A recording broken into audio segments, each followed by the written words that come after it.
Hello friends, आज अपने chapter number second संबंध एवं फलन का अभ्यास करेंगे। संबंध एवं फलन का अभ्यास करने में सबसे पहला टॉपिक अपना देखेंगे सामुच्चयों का कार्टेशियन गुणन, जिसे अंग्रेजी में कहते हैं कार्टेशियन प्रोडक्ट ऑफ सेट। जिसे समुच्चय P के मैंने अवयव लिए हुए A, B, C और समुच्चय Q के अवयव लिए मैंने 1, 2। तब इसके सबसे पहले आपने करना है P क्रॉस Q करेंगे। कार्टेशियन में मीन्स P के पहले अवयव का Q के सभी अवयव के साथ गुणन। तो मझले कोष्ठक में क्या लिखो A,1 A,2। उसी तरह अब B के दूसरे घटक का Q के सभी अवयव के साथ गुणा, तो क्या आएगा B,1 B,2। उसी तरह क्या आएगा फिर C,1 C,2। मीन्स ये जो आपका ये हुआ A,1 A,2 B,1 ये सभी एक ऑर्डर प्रेम होगी, ऑर्डर पेयर होगी। कैसे? क्रमित युग्म पेयर। जिसे P क्रॉस Q कैसे लिखेंगे X, Y। ये सभी सामुच्चयों का क्या है? समय। जहाँ X कहाँ से बिलोंग करेगा देखिएगा तो X कहाँ से P से बिलोंग करेगा और Y Q से बिलोंग करेगा। मीन्स इसके जो ये X के वो सभी कौन से घटक होंगे? प्रथम। और Y कौन से होंगे? सभी द्वितीय घटक। अब देखिए जैसे आपने P क्रॉस Q किया उसी तरह आप Q क्रॉस P करोगे तो क्या आएंगे Q क्रॉस P करना मीन्स Q के पहले अवयव का P के सभी अवयव के साथ कार्तीक गुणन। तो मैं क्या होगा 1, A 1, B। फिर इसी तरह 2, A 2, B 2, C। तो देखिए आप P cross Q not equal to क्या हो जाएगा Q क्रॉस P। देखिए आपको पता है P cross Q not equal to Q cross P। और क्यों? देखिए इसके P क्रॉस Q और Q क्रॉस P के अवयव देखिए इनके एक कैसे अलग अलग आ रहे हैं ना कि ऑर्डर पे। इनकी देखने इन दोनों की अलग ऑर्डर पे कैसे अलग अलग है। तो मीन्स क्या होगा P cross Q not equal to Q cross P। फिर एक यदि X, Y equal to A, B ये दोनों कैसे समान दिए हुए हैं। आगे आपको दो घटक दिए गए हो जैसे आप ऑर्डर पेयर में, तो X, Y इक्वल टू क्या दिया A, B। तो देयर इम्प्लाइज डबल इम्प्लाइज क्या होगा इसका पहला घटक किसके A के समान होगा और Y का घटक किसके B के समान होगा। X, A equal to X is equal to A तथा Y इक्वल टू क्या होगा B। फिर देखिए एक नोट से अगर इम्पोर्टेंट, यदि एन ऑफ ए मीन्स सामुच्चय ए के अवयव की संख्या कितनी है P और सामुच्चय B के समुच्चय की संख्या कितनी है Q। तो A क्रॉस B के समुच्चय की संख्या कितनी होगी P क्रॉस Q। अब देखते हैं, अब अपने एक संबंध देखते हैं। संबंध जिसे अंग्रेजी में क्या कहा जाता है रिलेशन। A और B के बीच में मैं कुछ संबंध स्थापित कर रहा हूँ। जैसे सामुच्चय A के मैंने अवयव लिए 1, 2, 3, 4, 5 और समुच्चय B के अवयव लिए 3, 4, 6, 8 और 10। तो देखिए ये मैंने समुच्चय A के घटक लिखे और समुच्चय B के घटक लिखे। अब देखिए y बराबर 1 रखिए। y बराबर 1 रखने पे क्या x बराबर 1 रखिए। तो x बराबर 1 रखने पर अपने को y बराबर क्या मिल रहा है 3। उसी तरह x बराबर 2 रखिए तो 2 रखने पे क्या मिल रहा है 4। x बराबर 3 रखिए तो क्या 5, पर यहाँ पे 5 दिया हुआ है नहीं है। उसी तरह x बराबर 4 रखिए तो 4 रखने पे आपको क्या मिल रहा है 6। फिर इसी तरह x बराबर 5 रखिए तो 5 रखने पे क्या मिल रहा है 7, पर यहाँ पे 7 दिया हुआ नहीं है। तो मीन्स 1 किससे संबंधित है यहाँ पे 3 से, और 2 किससे संबंधित है 4 से, और 4 किससे संबंधित है 8, 4 किससे संबंधित है 6 से। तो इस तरह ये जो मैंने निर्देश किया इसे अपने क्या तीर आरेख, इसे तीर आरेख से कहा जाता है। क्या तीर आरेख। अब इसको देखिए जैसे r बराबर, इसे मैं रोस्टर रूप में लिखूँ तो क्या आएगा 1,3, 2,4 और 4,6। अब इसे संबंध r बराबर लिखूँ तो इसे कैसा लिखे x, y। जहाँ पे y बराबर क्या लिखा, क्या संबंध है इनके बीच में y बराबर x + 2 इनके बीच में संबंध है।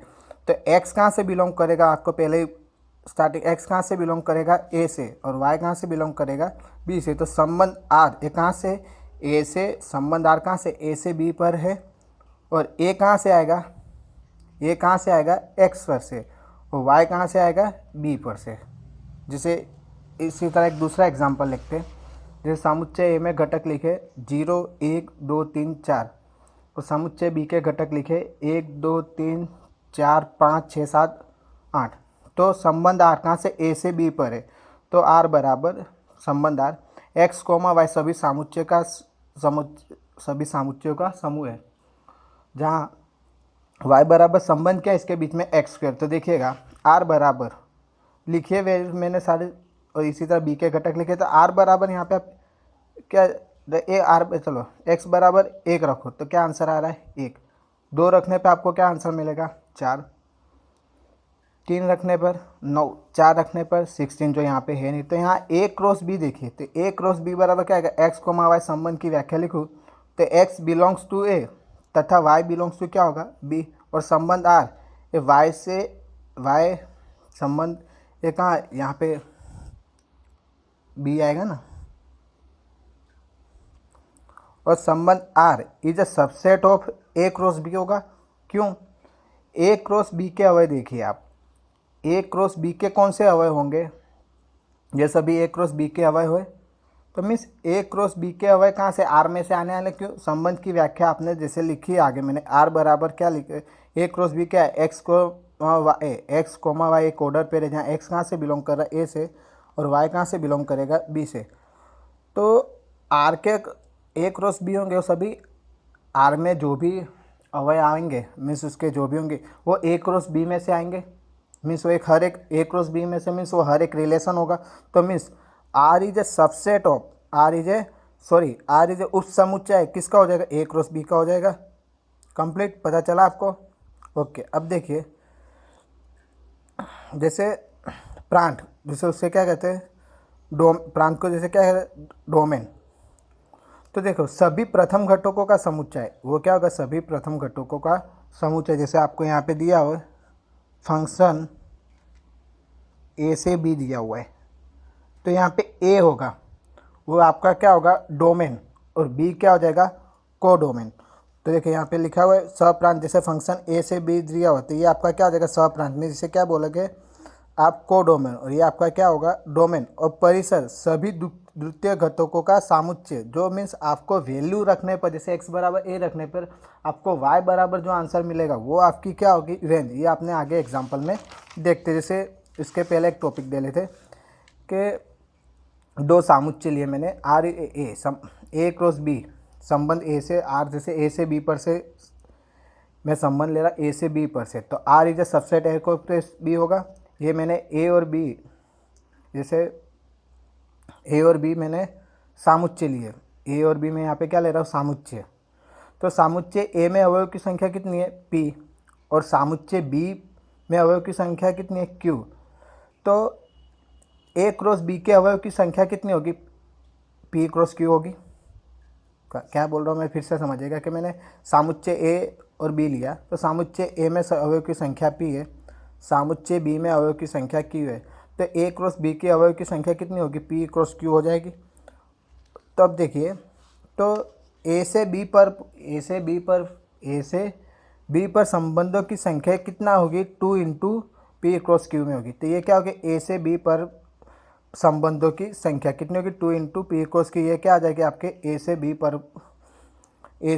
b पर संबंधों की संख्या। जैसे a बराबर देखिए सामुच्चय में लिखा है 1 2, b बराबर सामुच्चय में लिखा है 3 4। तो a क्रॉस b देखिए तो क्या होगा 1 3। a क्रॉस b कैसे ज्ञात करो, क्योंकि a के पहले घटक का b के सभी अवयव के साथ गुणन, मीन्स क्या 1 3 1 4, उसके बाद दूसरे अवयव का सभी घटकों के साथ क्या होगा 2 3 2 4। तो देखिए n ऑफ a बराबर कितना हो रहा है 2, n ऑफ b बराबर कितना होगा वो भी 2, तो 2 इंटू p क्रॉस कितने 4 होगा। तो देखिए 1 2 3 4 है मीन्स अवयव की संख्या। अब इसके बाद के लेक्चर में अपने कुछ मानक वास्तविक फलन और उनके आलेख के बीच का संबंध ज्ञात करेंगे।